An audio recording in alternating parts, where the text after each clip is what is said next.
Welcome to Rico 12. I'm Justin, your host, and a beautifully imperfect, stumbling, bumbling child of an absolutely powerful and perfectly loving God and an addict living in the miracle of recovery. Rico 12 is all about exploring the common threads of addiction and sharing tools and hope from those on a similar path. We gather from diverse backgrounds, faiths, and places to learn and support one another. Our speakers represent various fellowships, addictions, and afflictions, thus showing the common threads of recovery, no matter our addiction or affliction. Today's speaker for the 282nd meeting is Scott Silverman, a first-time Rico 12 speaker. His chosen topic today is sharing his experience of going from an unlicensed pharmacist to coach. And I look forward to hearing his message here in just a few minutes, but first for some business. Rico 12 has several recovery resources in our family of podcasts and social media communities. To learn more, listen more, connect more, or just hang out and learn and grow with us, you can check out the other podcasts that you can find at rico12.com. That's RECO12.com. To join our social media communities and check out the chat and show notes, you can do that here in the show notes. If you hear my dog barking, that's awesome. This is my first time the dog's made an appearance on our program. So Rico 12 is self-supporting, and your contributions help us continue our mission. A special thank you goes to Brandon, Sharon, and Silvio this week for their generous donations. Thanks to all of our spearheads, past, present, and future. Your donations really help in this project. If you also feel the desire to become a spearhead and support this cause, visit rico12.com/support. or click on the links that I'll have in the show notes in the chat for one-time or monthly donation options. Your support, not just financially, but with your word of mouth, makes a difference in keeping us able to share these messages of recovery. We look forward each meeting to receiving from the light reflected from our speakers. That light inspires hope, meaning, worth, and growth in us, the listening audience. Now I'm going to introduce our guest speaker for today, Scott Silverman, and just give a little background information on him. Southern Comfort. It's the first drink Scott ever had. He was 14 and remembers it clearly. When he was 16, he started smoking marijuana, and it wasn't long before he moved on to meth, hallucinogens, and cocaine and referred to himself as an unlicensed pharmacist. Scott's heavy drinking and drug use wasn't recreational. It was a way of life. He felt invincible until he hit the proverbial brick wall when he was about 30. When suicide didn't work, he went into rehab. From there, his life started to turn around, and he has done many things in that time, including writing a book and spearheading many community and recovery-centered organizations. He has recently commemorated 35 years of sobriety, and we're happy for you with that, Scott. Take it away. The floor is yours. Thanks, Justin. Well, morning, everyone. It's morning here anyway. I'm in San Diego, California. My name's Scott. I'm a recovering drug addict and alcoholic, and I like to share that because there's two things that I don't ever want to forget about. One of my goals today is to see if I can get Adam to smile, and there it is. Okay, I'm done. Thanks, Adam. You know, I'm honored to be here. I'm grateful for the opportunity. I just feel bad I had to beg Justin for like 6 months to let me come on, but that's okay. I don't mind. I can humble myself today.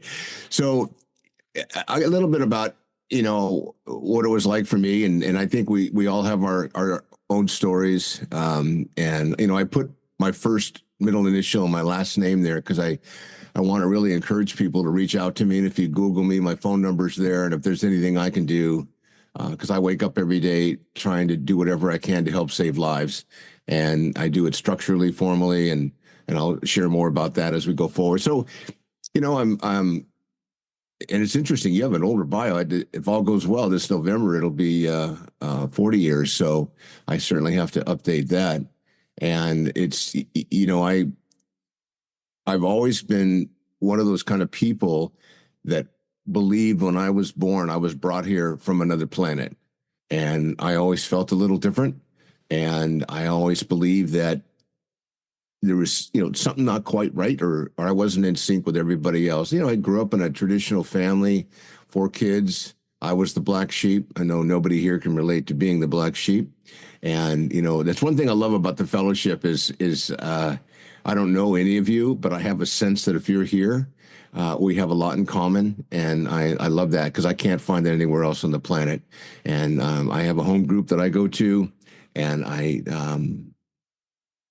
am there almost 7 days a week because it's virtual since COVID, and I love that. And being suffering from ADHD with an 8-second attention span, I love all the faces, and pretty much, in an hour meeting, I take everyone's inventory in my head and crosstalk when I can. And I always get in trouble with the home group. I'm constantly in the business meeting notes. We have to do another intervention on Scott. I'm also type A, and I can't. I think of my personality as somebody who suffers from Tourette. So if I erupt in something that doesn't make sense, think of me as a politician. So a traditional family, my folks were in a family business. So we never really had dinners. We had business meetings. How was your day? What was your grade likes today? And when we went around the table, oh, gee, I, got in trouble again. And then finally in my second grade of school, that night at dinner was pretty bad because I had broken a kid's leg in second grade, and I had to kind of come clean with the family. Some kid, buddy of mine, we were in the sandbox. He had broken his leg in a skiing accident, and we were sitting on the schoolyard, and he threw his shoe at me. And being a good friend, I threw it back at him, happened to hit the fracture and re-broke his leg. So my folks were called to school. The principal was there, and they said, your son is really disruptive, and you may have to find another place for him to go to school. Now, keep in mind, this is second grade. So, knowing that I'd been delivered from another planet through a spaceship, I figured this is just perfect for me. And then they moved me to after doing some psychological testing and taking those little blocks and throwing them at the psychologist, they go, yeah, he needs to be in a special school. And I went to a special school, and they tried to fix me. I was in third grade, and everyone was laughing at me one day because I couldn't. Literally, the teacher was at the map and said, Scott, can you point out the Pacific Ocean? And I knew I had a 50-50 chance of getting it wrong, and I got it wrong. And I pointed to the wrong ocean, and everyone laughed. So I broke all my pencils on my desk, and I threw them at the teacher. I got called to the principal's office, and, things just continued on like that. I was one of those, I called myself a victim of circumstances, where wherever I was, it seems like they were there watching, or I always got caught. Nothing big, but, little things that were annoying. And my parents were both hard workers, and they got tired of being called to school to deal with my behavior. So, those days, they really didn't diagnose you for, medication. They would either institutionalize you, or they just keep moving you from one class to another, or to another teacher.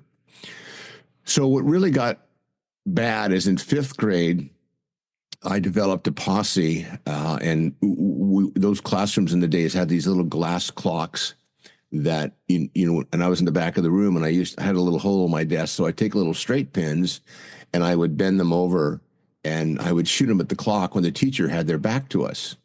And that was really annoying for the teacher. My posse was really supportive. And one day the teacher reprimanded me and embarrassed me. So I got my posse together and said, let's all do this at once. And I can see Rachel going, hey, I wish I had done that. That's a good idea. So there was about 6 of us in the back row, and we all fired off these straight pins, and it was hitting the clock, ping, ping, ping, flying all over the classroom. And the teacher turned around, and you all had teachers like this, got so angry that vein in the neck, like, pulled out about 4 inches, and it was pretty bad. And I was asked to leave the room, and I did, and just kind of stood outside till my next class. And I'm in my next class, and in walks the principal, the headmaster, and the popo. And I'm thinking, wait, what? And then they come over to me, grab me by the collar, pull me up, and pull me outside, and says, Mr. Krebs has just had a heart attack. And if he dies, you're going to be charged with murder. Now, keep in mind, this is fifth grade, 12 years old. And I'm like, wait, what? So the police were there. My parents were there. The ambulance was there. And fortunately, he didn't pass away. But they blamed me for his heart attack. So, internally that was kind of a catastrophic event that I just didn't know how to recover from. So for the next couple of years, things got a little bit worse. And, it's interesting. My nephew graduated high school about 20 years ago.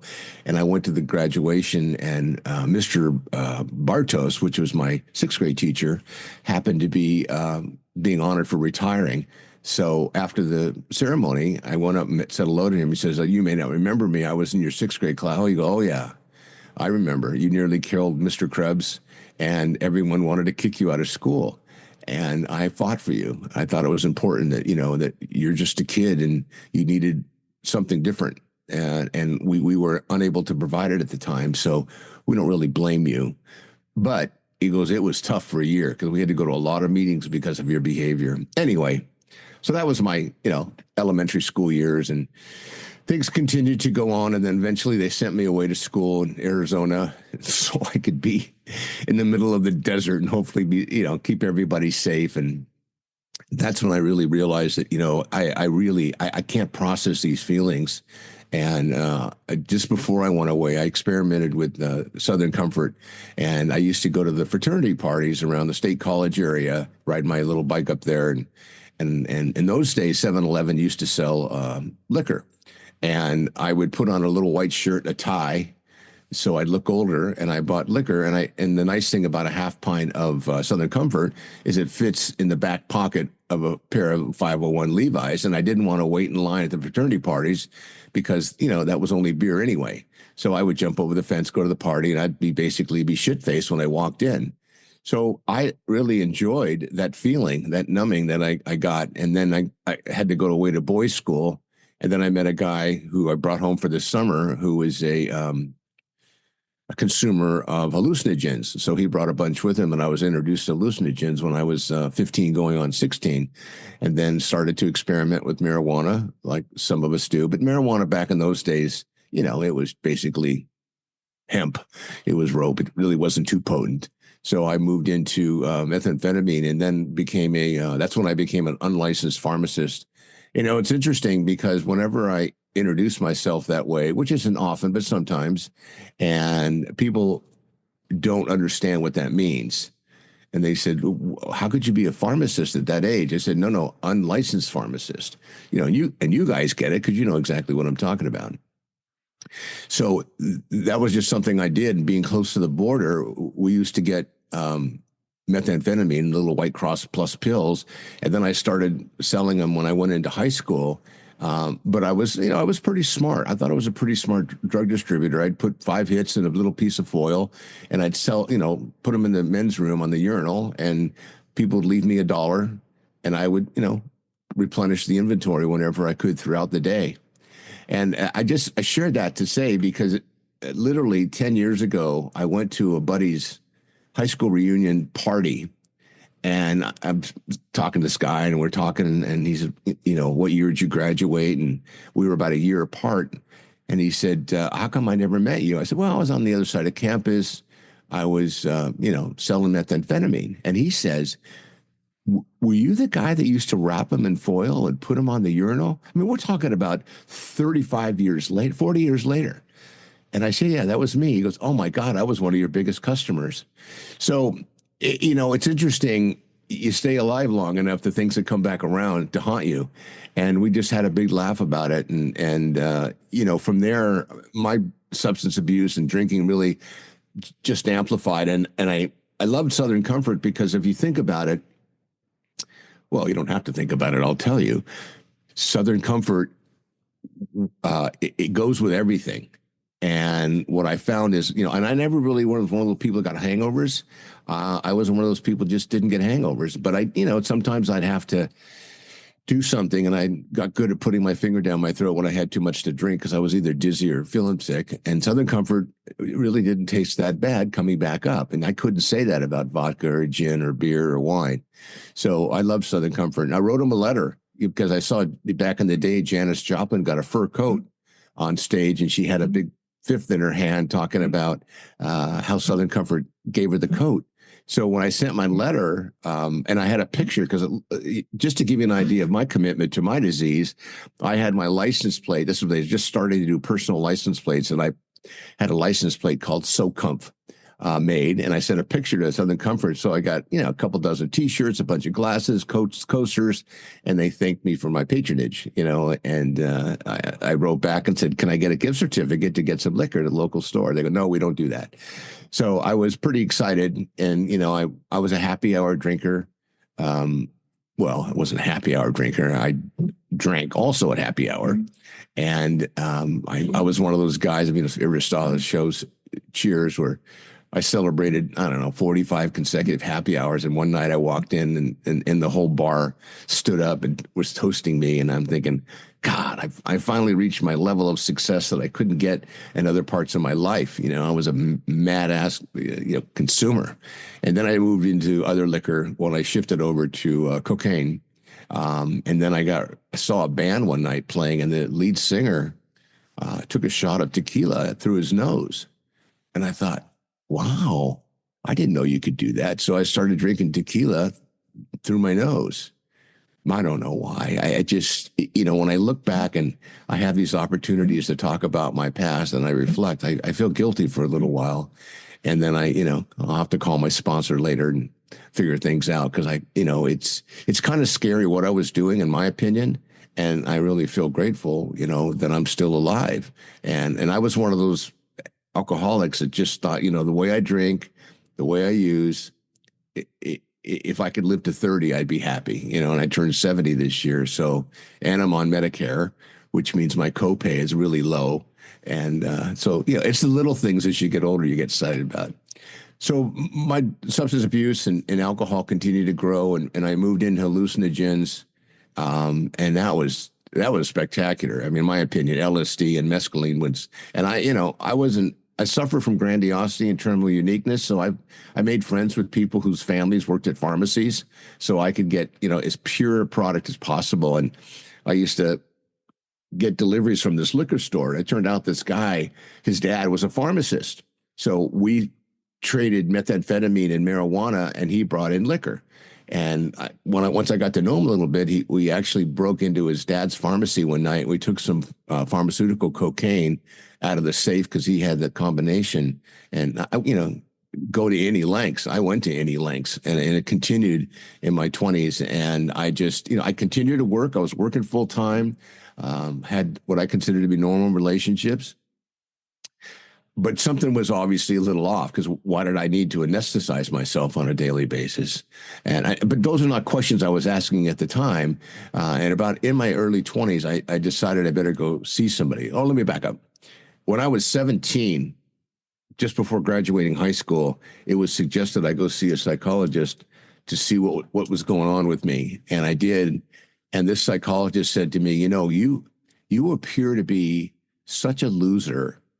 Why don't you just be good at that? And I said, wait, what?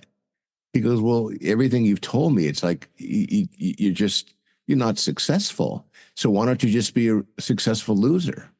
And I thought, well, that was a motivational moment that really shifted my whole paradigm about, F it, and I'm going to move forward.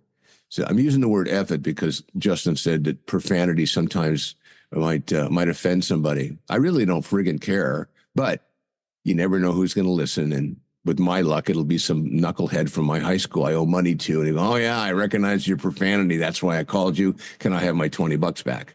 You live long enough, you get weird stuff like that happening. And I'm in San Diego, always been here. So, and I'm on television a lot for what I do.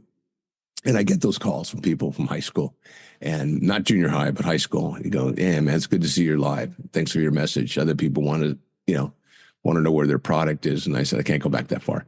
So moving forward, I did what we all do. We continue to drink. I bought a house with a buddy of mine who was a sling as well. And so we were just coking it up for years. And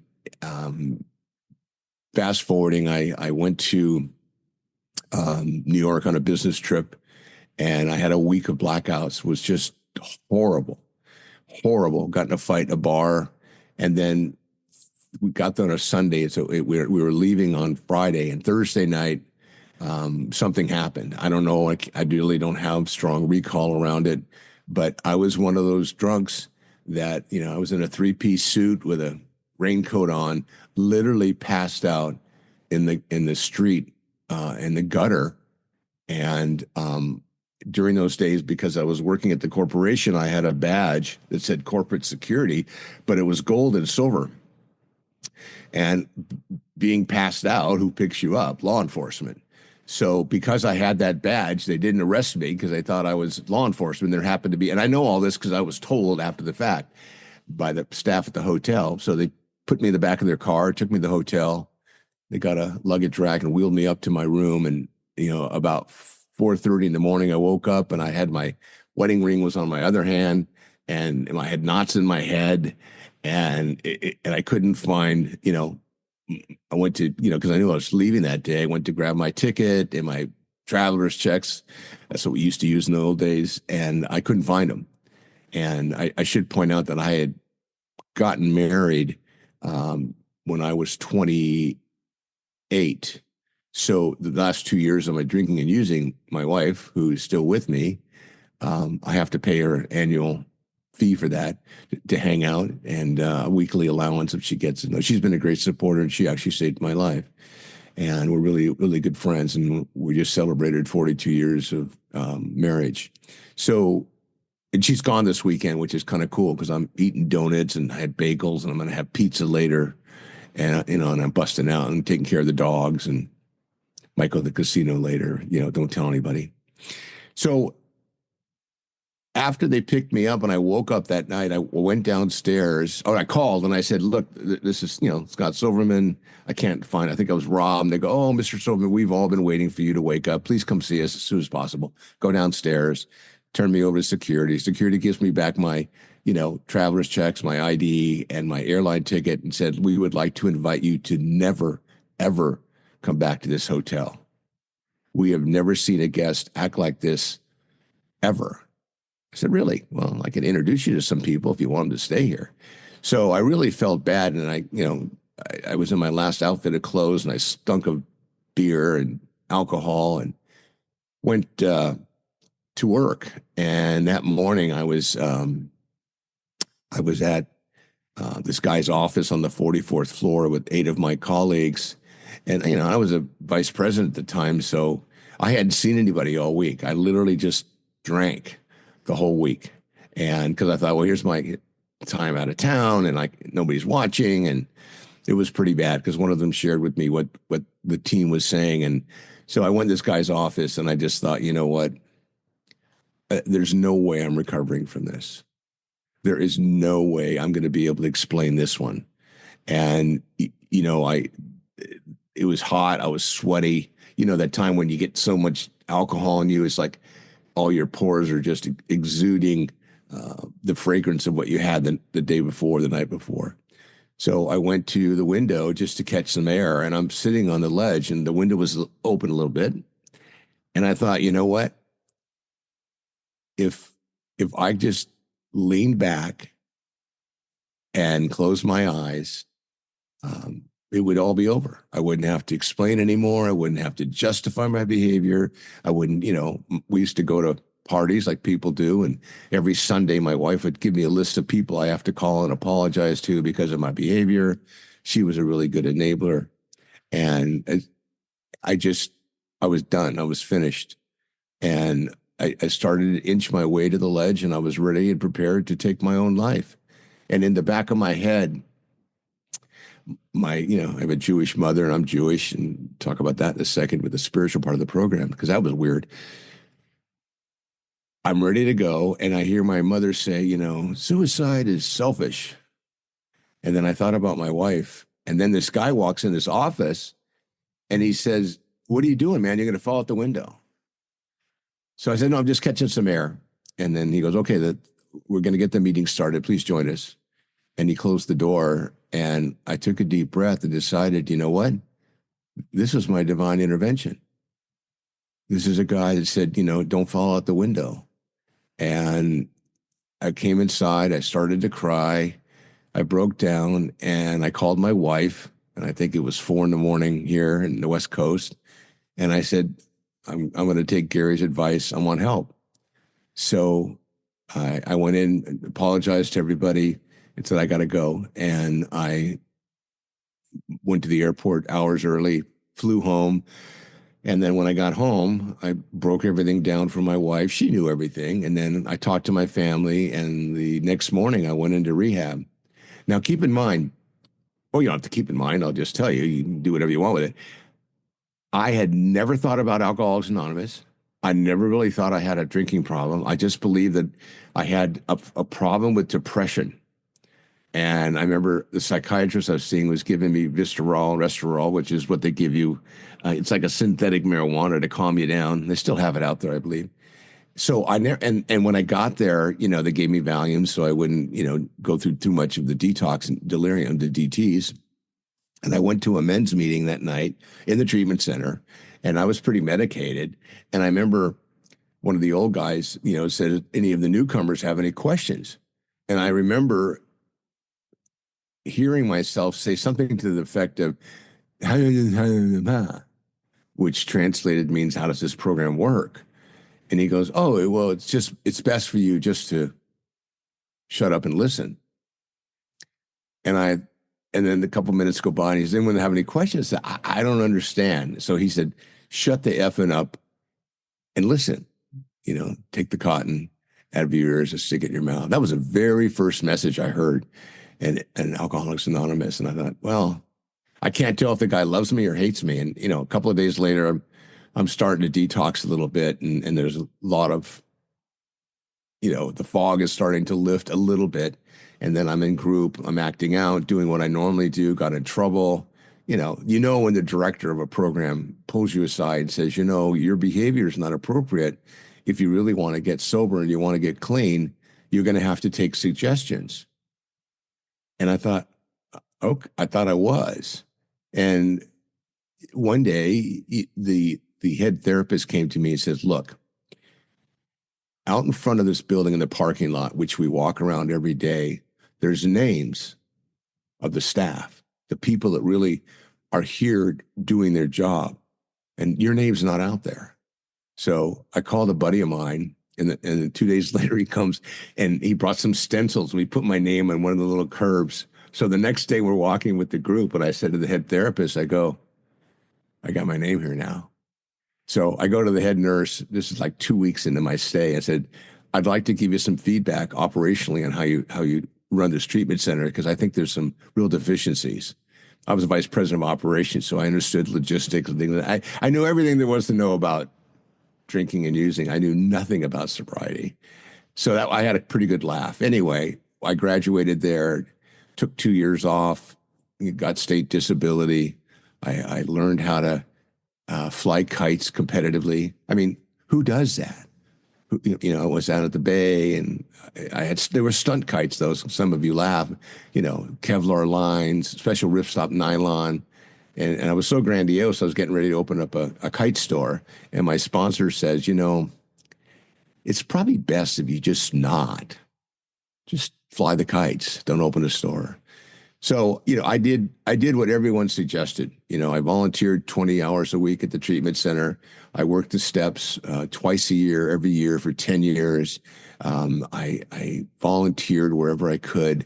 And, I volunteered because, you told me if I don't give it away, I can't keep it.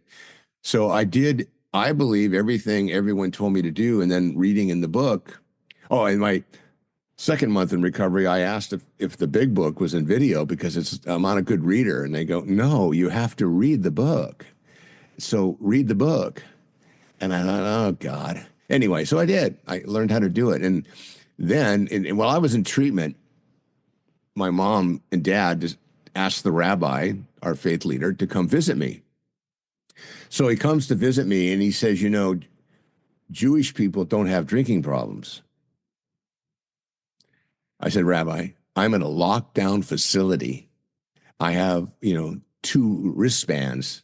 They gave me 2 because they wanted me to understand I had a dual personality. So they gave me 2 different ID badges. It's kind of funny. So he said, the way we look at our faith, God is within us. I said, well, if God's within us, when I was in New York, he's a party animal, because we had a week of blackouts that I'll never remember. So, and it's interesting because that rabbi got in trouble years down the road for gambling. So he reached out to me saw me on Facebook and said, you were right and I was wrong. And I said, oh, don't worry about it. Don't worry about it. So my journey of recovery has been exceptional. I've just, has everything gone well? No. I mean, I lost everything in recovery. I filed bankruptcy. But I also wrote a book and I ran an organization called Second Chance, working with people coming out of jail and prison. And I left that about 12 years ago. And most recently, I'm actually this October, we're celebrating 10 years.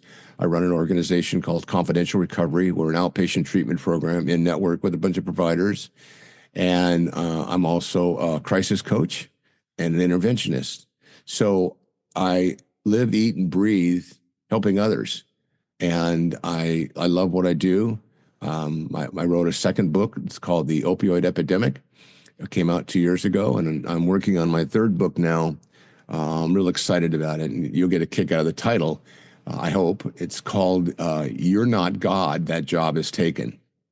So I'm targeting some of the narcissistic, um, grandiose people that I've met or know, or we all kind of follow because we have to let them know that they're not God, and it's okay.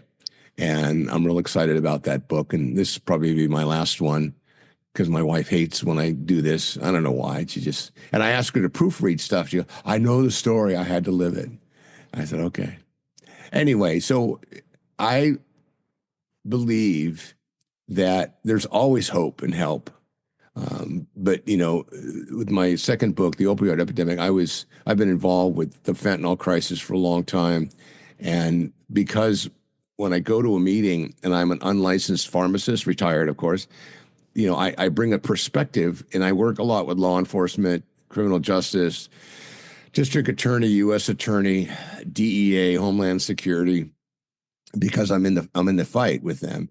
And last year over 100,000 people overdosed and died in our country, and 70% of those were over fentanyl. And a lot of the overdoses today are accidental, meaning that people are taking something that's laced with fentanyl and not knowing, and they overdose and die.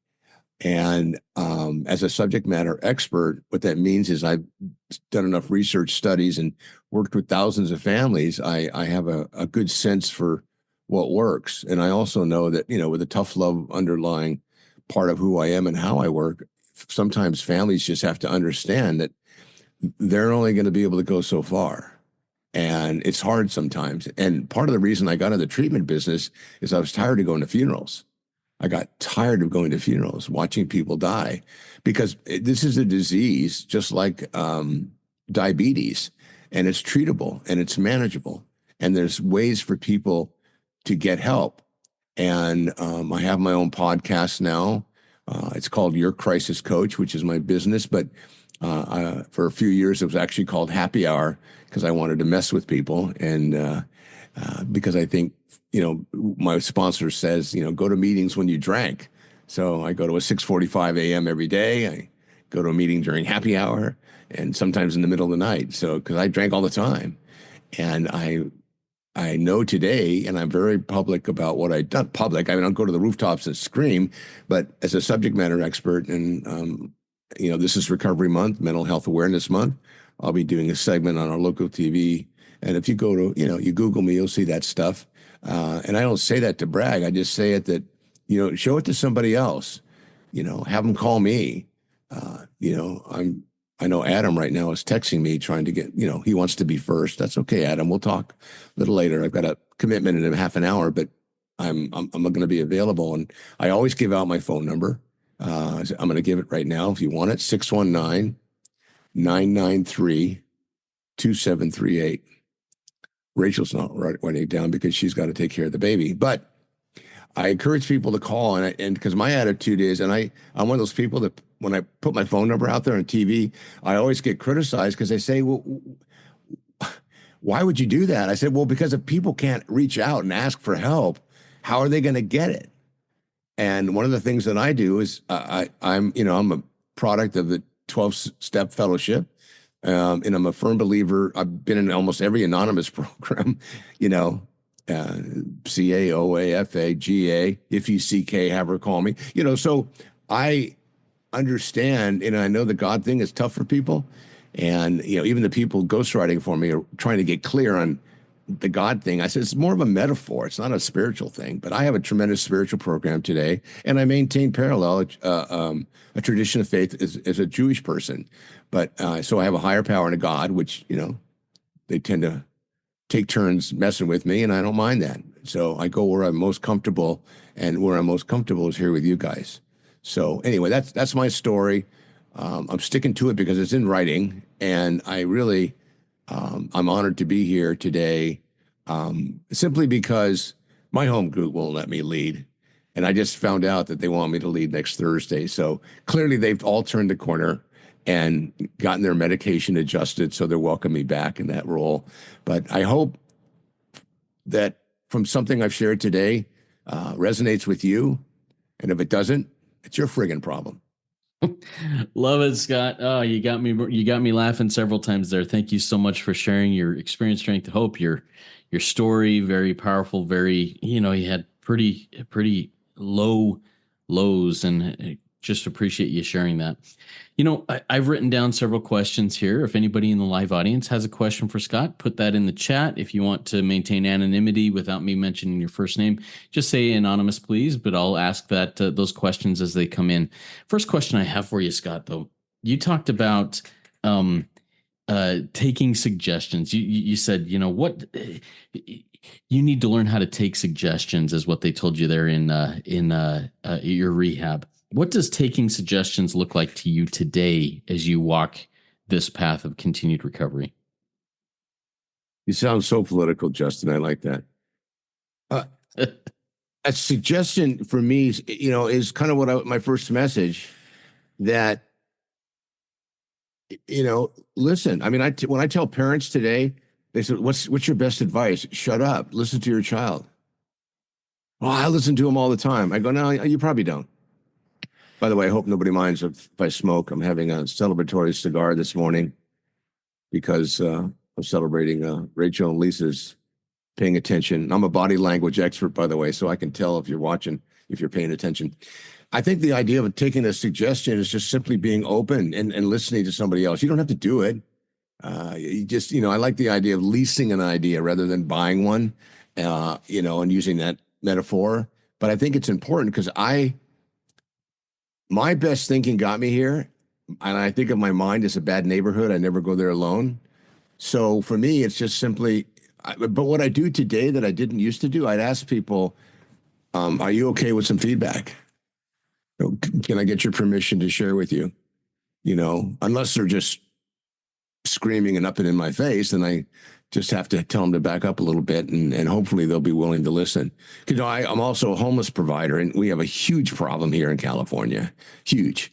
So they're sucking me back into that, and I'm going to help, and I'm going to do it on my terms with anonymity and autonomy, because most of the people out there are under the influence, and they just really need someone, I think, who understands, who can listen. I hope that answers your question, Justin. Yeah, thank you for going into that, and that answers the question. I appreciate it. Another thing that I have for you, you said my mind's a dangerous place to go. I try not to go in there alone.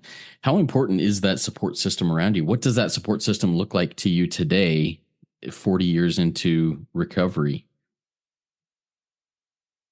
Well, I don't know. I don't think I'd be here without it, number one. Number two, I've learned over the years that half the people go to meetings to hear how bad it is for others, and the other half go to try to get something that they can use to move their agenda forward.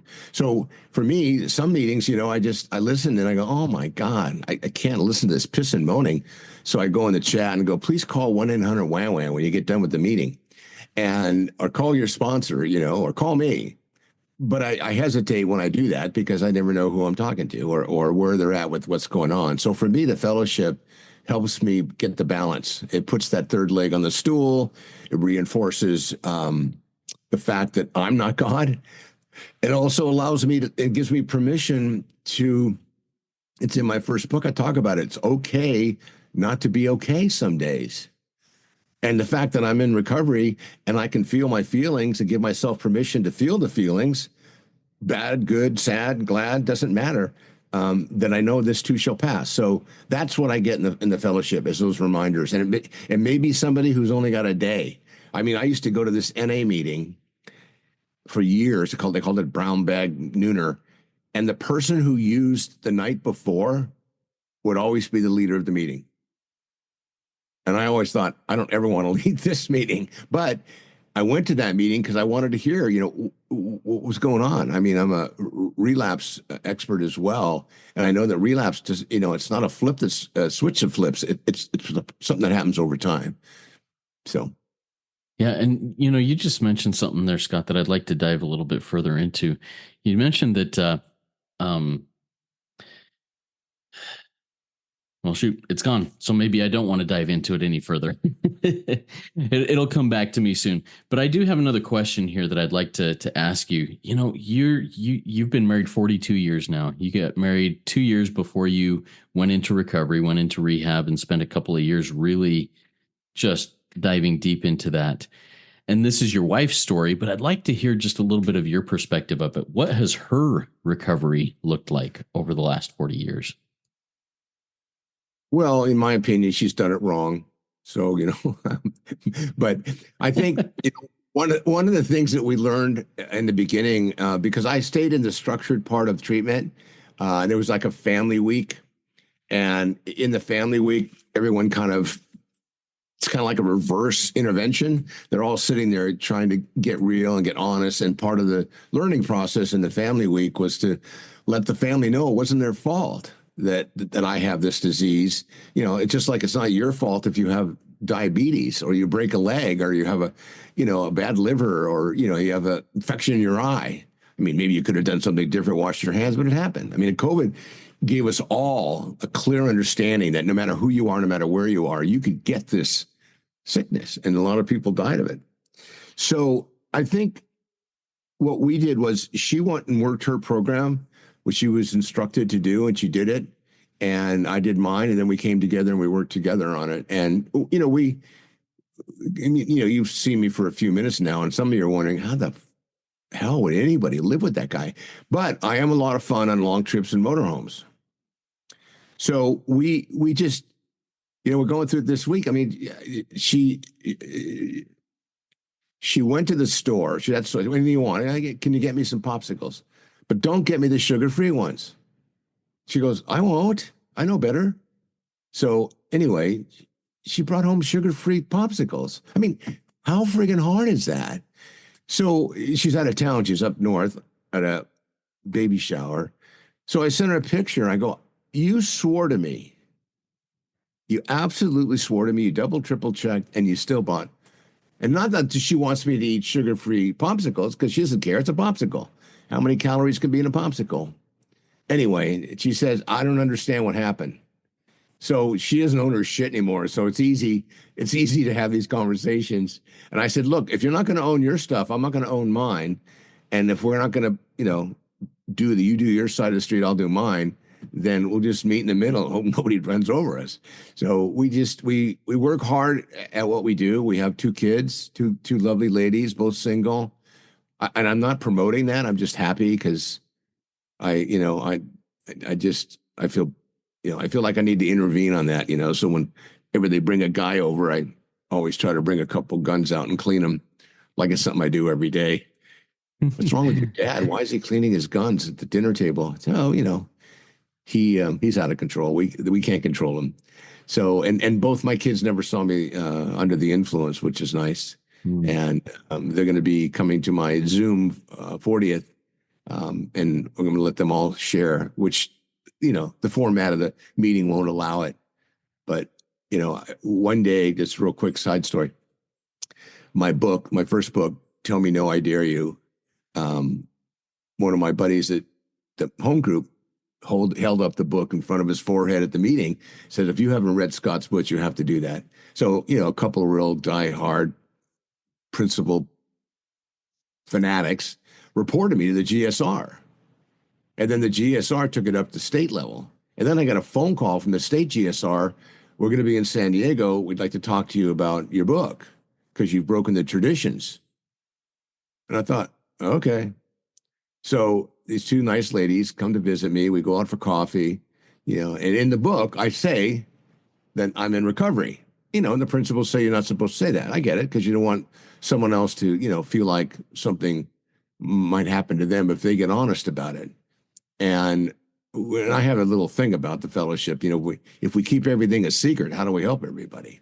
And we can't help everybody.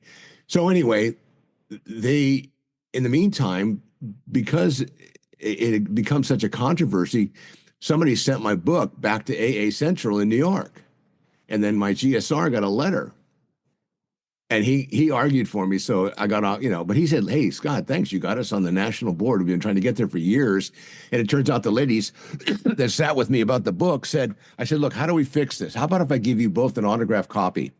And they're like, "Okay." So case was closed. God bless alcoholics. We just, we take a pencil and we want to build a building, and when we take a building, we want to carve it into a pencil. So That's anyway, funny. Next question, Justin. You got it. So next question I have for you. You started out saying, I felt like I was a victim of circumstances as a kid. Everything seemed to go against me. And one thing I'd like to really dig in is, you had that rough childhood youth period, and yet here you are in your late 20s as a VP of operations of whatever company, and it doesn't matter what company that is, but you move up through that. How does that happen, going from a victim of circumstances to, while still using, somebody who's at least appears to have a semblance of success? And then tell me a little bit about how the attitude of victim of circumstances has changed today to what appears to be a productive member of society.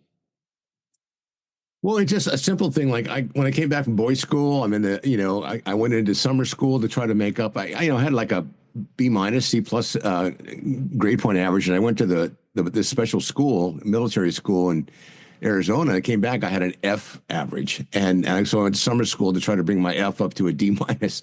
And I'm sitting in the bathroom, and the guys are passing a cigarette, and I asked for a drag. I take a hit. It wasn't my cigarette, it was theirs. And in walks the principal. Victim of circumstance, just weird little things like that. And when I got stopped by the popo, but back in those days, they weren't arresting people for DUIs. If you could cognitively somehow convince the officer that you could get a ride home, they wouldn't really arrest you. And I had some bad stops back in those days. It's different today. You get stopped, you go to jail. There's no questions asked. So little things like that. And I think today those same things happen, but I'm able to make amends quicker so I can get through the process. Because, look, with my kind of personality, I know that I'll offend people sometimes, not on purpose. I run a group called Society of Addiction Professionals. We had 66 people in the room yesterday, and the speaker was one of the candidates that's going to try to be mayor in our city. So I'm an influencer today, but I'm just the same guy. And I have to be a little more cautious. Well, I say that to you, but I'm not really cautious, but I try to be, and I try to be more mindful, I guess is the word, about my behavior and what it could do to others, especially in today's world. But ultimately, because I have the tools from recovery, I can do an amends in a matter of minutes and especially when I see someone's face. And it happened yesterday. I said something. I asked who in the room is not in recovery. I did a reverse question rather than asking who's in recovery, because then everybody knows who everybody else is. But it's just kind of interesting. And someone gave me a really nasty look, and I went up. Look, I'm sorry if I offended you. I saw the look on your face. She says, I was not offended. I was just totally confused by your question. So, okay. But I'm able to rebound more quickly because I have the tools today. And I also know that I make mistakes, and it's what I do with them today that's different. Thank you for sharing that. You mentioned competitive kite flying. I don't think I've ever met a competitive kite flyer before. How do you still do that, first of all? And second, how has that helped you maybe connect with yourself, with others, whatever, that have helped you in your recovery? Well, there aren't a lot of them. And when I think I was in my third year of recovery, we went to Hawaii, where there is a lot of competitive. And I actually had a custom kite built. It's called a six stack. It's actually six little kites and Kevlar lines. So the way you usually have two hands, you pull them up and then you steer them. Um, but I suffer from this disease of compulsive obsessive addictive behavior. So I had about a 4-year run with kites, went on to something else. And then I became, about 14 years ago, I became I used to have a torch in my old apartment because I liked metal work. So I became a metal artist. I probably need to spend more time reading the book, but I feel like I'm still waiting for it to come out and I know it's out in video, not video now, but you can get it audio. But I'd stay pretty busy, and when I'm not busy, I'm busy in my head, and that's always a lot of fun. So competitive kite flying, I have no idea how I got into that. I was there every day and people, that's where they flew. And I started meeting kite flyers and they go, you come into the competition over in Ocean Beach? And I go, what? And because when I do something, I get pretty good at it because I have that kind of makeup. I mean, I'm not overly competitive, but when I get into something, for example, and this is stupid. My wife doesn't even know this yet, but 4 weeks ago, I have a bunch of stuff in my garage and I got to get it. So I started buying toolboxes.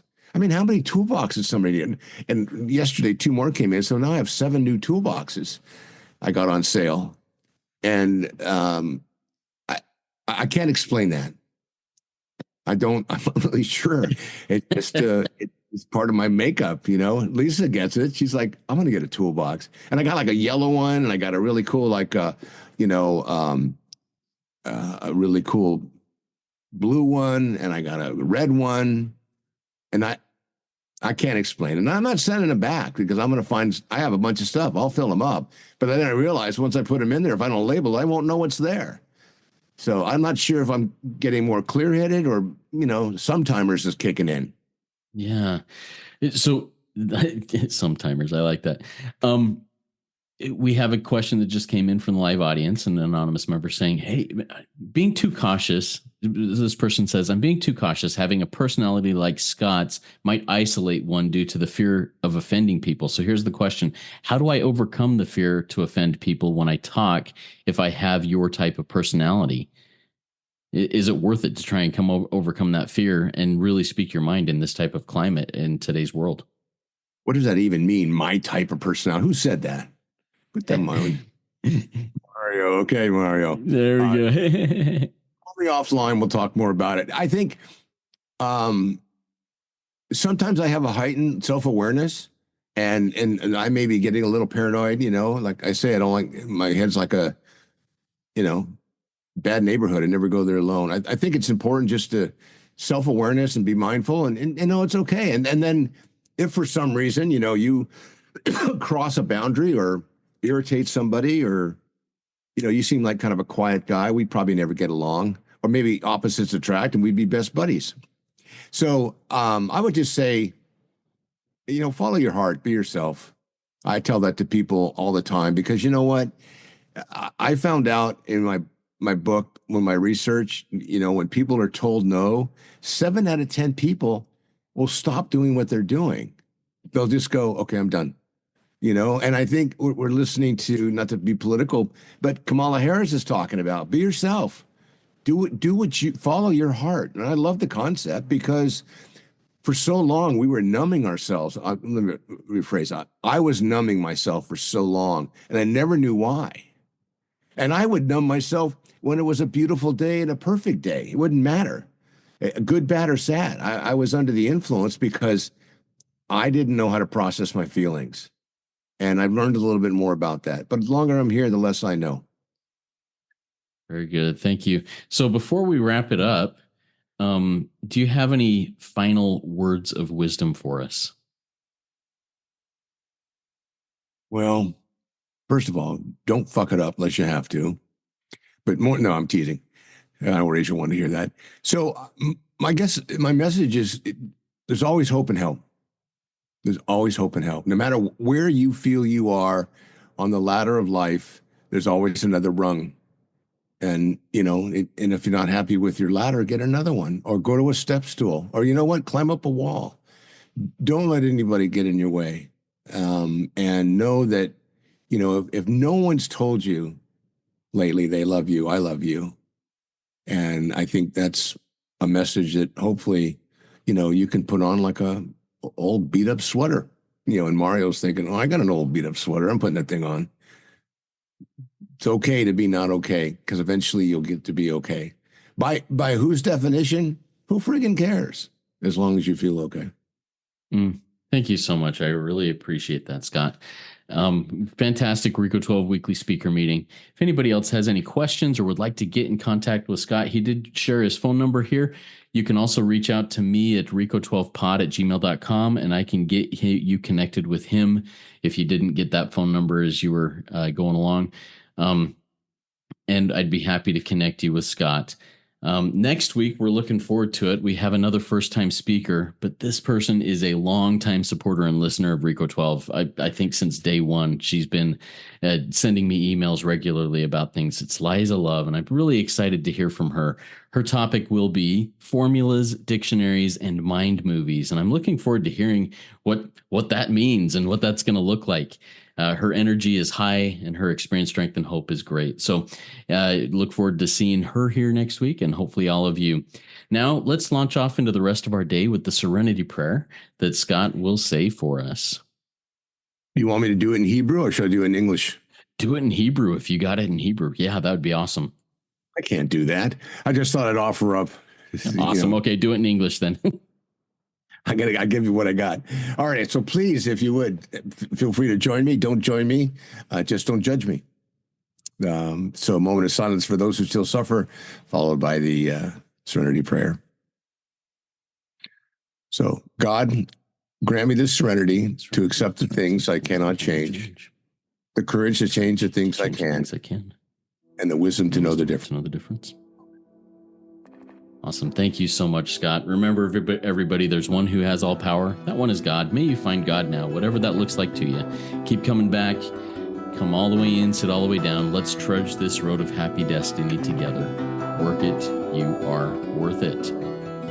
There was a man put his hand by the side of his mouth, and he wanted to scream, but the sound never came out.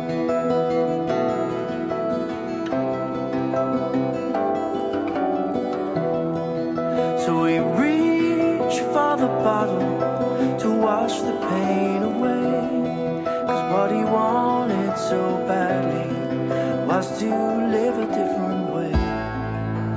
And all of his problems and all of his pain filled up the puddle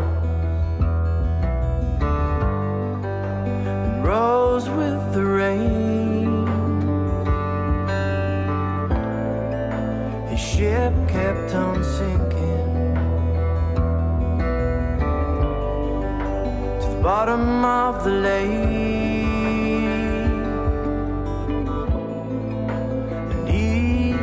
For certain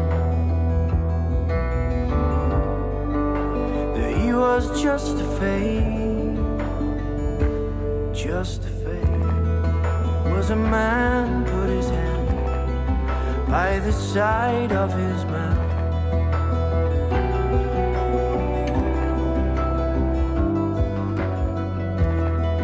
and he wanted to share, but only lies ever came out.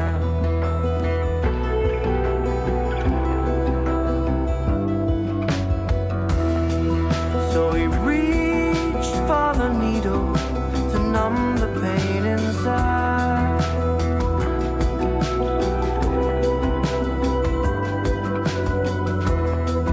and the truth that he yearned for shriveled up and died.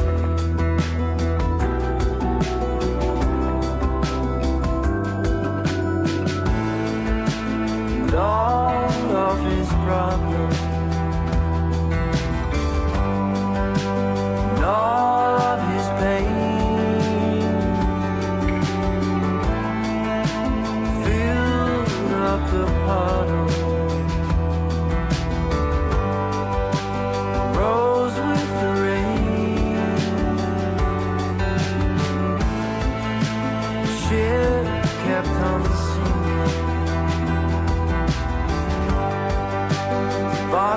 of the lake. He knew for certain that he was just a fake, just a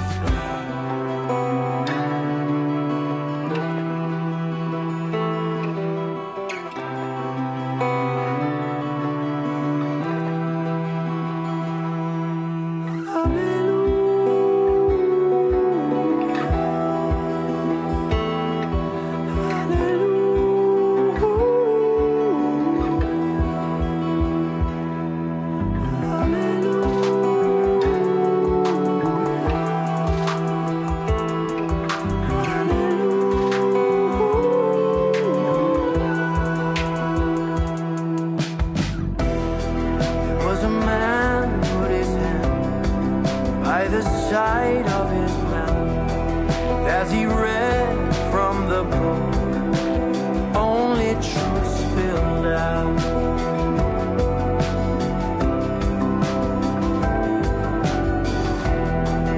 So he reached for a power to help him through the night.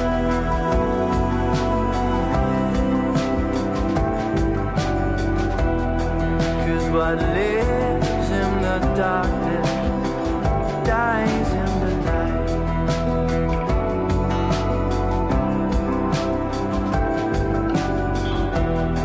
Yeah, what lives in the darkness dies.